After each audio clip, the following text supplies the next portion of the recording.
বাহ, লক্ষ্মী দেবী, আপনি বিশ্বাস করুন এত ভালো গান আমার জিন্দেগিতে আমি শুনিনি।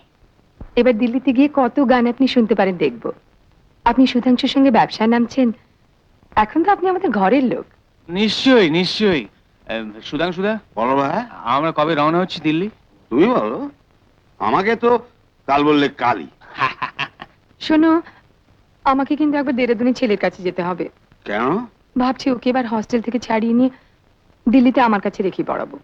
তাহলে এক কাজ করা যাক, আমরা সবাই মিলে তল্পি তল্পা বেঁধে ওই দিল্লি যাওয়ার পথে দেরাদুনে গিয়ে একটু ফুর্তি বার্তা মারি, কি সুধাংশুদা? বেশ তো, বেশ তো, তুমি যা বলবে তাই হবে। কি? আমাকে কিন্তু একদিনের জন্য হলে দেরাদুন থেকে কলকাতা ফিরতে হবে। কেন? শম্ভুর ডাক্তার কলকাতায় নেই, উনি ফিরলে ওর কাছ থেকে ওষুধপত্রের ব্যাপারগুলো ভালো করে বুঝে নিয়ে যেতে হবে তো। তাই এসো। যাবার আগে যদি সতীটার সঙ্গে দেখা করে যেতে পারতাম। আবার কবে দেখা হয় না হয়। আরে সে তো এখন ঘোষাল সাহেবের জিম্মায়।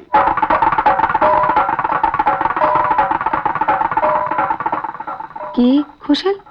ওর সে এক আছে, রেলের এক বড় অফিসার, বিয়ে করেনি, মেয়ে ছেলে আর জুয়াতে এই লোকটা শেষ হয়ে গেল। লোকে যা বলে বলুক, আমাকে স্পর্শ করা তো দূরের কথা, মিস্টার ঘোষাল আজ পর্যন্ত আমার সঙ্গে এমন কোনো ব্যবহার করেননি যাতে আমার বিন্দুমাত্র অসম্মান হয়। আমি ওর কাছে কৃতজ্ঞ। আর তাছাড়া উনি যদি আমাকে আশ্রয় না দিতেন আমি আজ কোথায় যেতাম? কিন্তু সেই লোকটা যে একটা খুনি। খুনি? হ্যাঁ হ্যাঁ খুনি। সে তার অফিসের পিএ মিস মাইকেলকে খুন করে এখন জেলে। কি বলছিস দিদি? ঠিকই বলছি। সুধাংশুর কাছে খবরটা পেয়ে আমি ছুটে আসছি, তোকে আমি এক্ষুনি এখান থেকে নিয়ে যাব।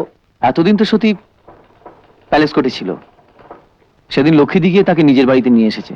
ও, আমার যে তাকে একটা দুঃসংবাদ দেওয়ার ছিল। দুঃসংবাদ? হ্যাঁ, একটু আগে বর্মা থেকে সতীর কাকা শচীশ বাবুর টেলিগ্রাম পেয়েছি। সতীর বাবা হঠাৎ মারা গেছেন। ও আচ্ছা, আমি এক্ষুনি গিয়ে সতীকে খবরটা দিয়ে দিচ্ছি।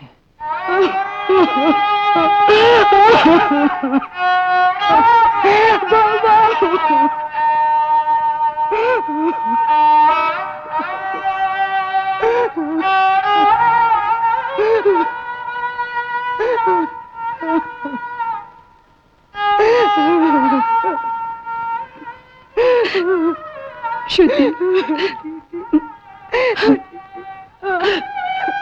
কাঁদিস না, কাঁদিস না। না।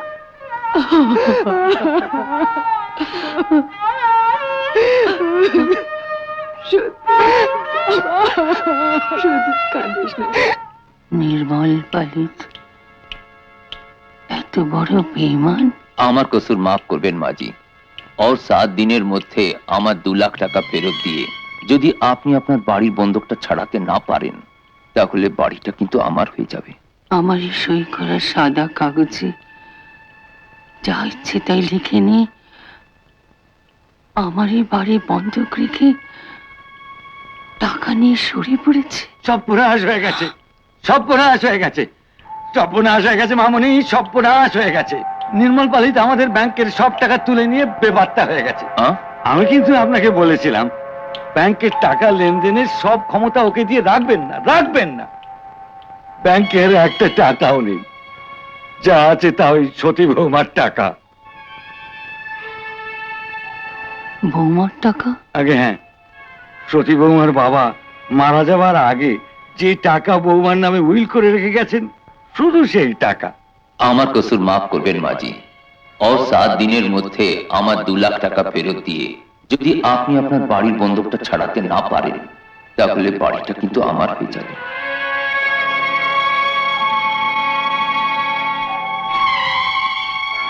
নির্মল পালিত আমাদের ব্যাংকের সব টাকা তুলে নিয়ে বেপাত্তা হয়ে গেছে। আমি কিন্তু আপনাকে বলেছিলাম ব্যাংকের টাকা লেনদেনের সব ক্ষমতা ওকে দিয়ে রাখবেন না, রাখবেন না। ব্যাংকের একটা টাকাও নেই, যা আছে তা ওই সতী বৌমার টাকা। সতী বৌমার বাবা মারা যাবার আগে যে টাকা। আমাকে ডেকেছো মামুনি? আমি একবার সতী বৌমার সঙ্গে দেখা করতে যাব। আর ভাবছি দীপঙ্করকেও সঙ্গে নিয়ে নেব। বাড়ি বন্ধক পড়ে গেছে? হ্যাঁ মা। সে কি বলনি তো মা? তাহলে এখন কি হবে? জানি না বাছা, আমার কাছে তো একটা কানা করিও নেই। সোনা দানা জমি জমা যেখানে যা কিছু ছিল সর্বস্ব নির্মল পালিতের কথায় বিক্রি করে ব্যাংকে রেখেছিলাম। নির্মল পালিত সবকিছু ধুয়ে মুছে নিয়ে পালিয়ে গেছে। তাহলে বৌমা, ছেলের বউ আর পেটের মেয়ে, এতে তো কোনো তফাৎ নেই। তুমি তো আমার মেয়েরই মতো। আচ্ছা, এই সামান্য 2 লাখ টাকা তুমি দিয়ে তোমার স্বামী শ্বশুরের ভিটে রক্ষা করতে পারো না? মা, এ তুমি কি বলছো? তুমি চুপ করো। না হয় ধার হিসেবেই দিলে মা। ও, তার মানে আমার জন্য নয়, আমার টাকার জন্য আপনারা আমার কাছে এসেছেন। এত ভণ্ড আপনারা! কি বললে? তোমার বাড়িতে পেয়ে আজ আমাকে তুমি এভাবে অপমান করলে? এও তো আপনার কাছেই শেখা মা।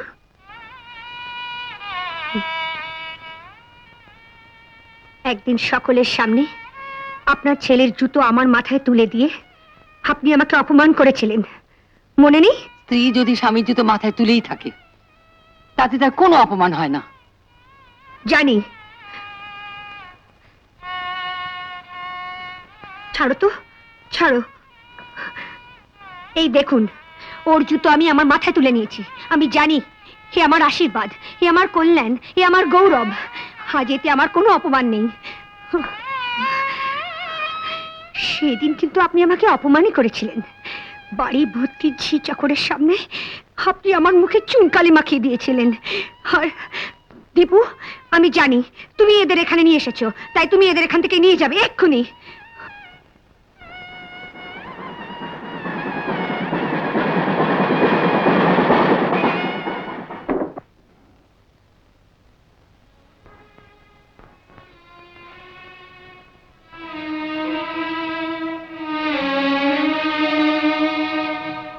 সত্যি তুমি? তখন অমন করে বলেছি বলে রাগ করেছো? না না, এসো ভেতরে এসো। এসো।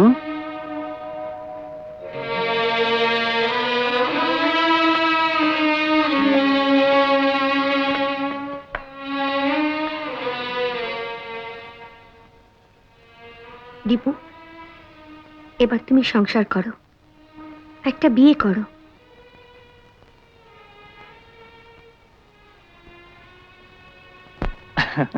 কি হলো, হাসছো যে? ওসব আমার দ্বারা হবে না কোনোদিন। কেন হবে না? আমি নিজে এসে তোমার সংসার সাজিয়ে দিয়ে যাব। আমার মরা ছেলে আবার তোমার ছেলে হয়ে জন্মাবে। আমি রোজ এসে তাকে আদর করে যাব। তোমার বইয়ের জন্য শাড়ি নিয়ে আসবো, তোমার ছেলের জন্য খেলনা কিনে আনবো, তোমার সংসারটাকে নিজের বলে ভাববো। তবে দেখো, আমার মতো কোনো অপয়া মেয়েকে যেন বিয়ে করে বসো না আবার, তাহলে কিন্তু সারা জীবন জ্বলে পুড়ে মরতে হবে।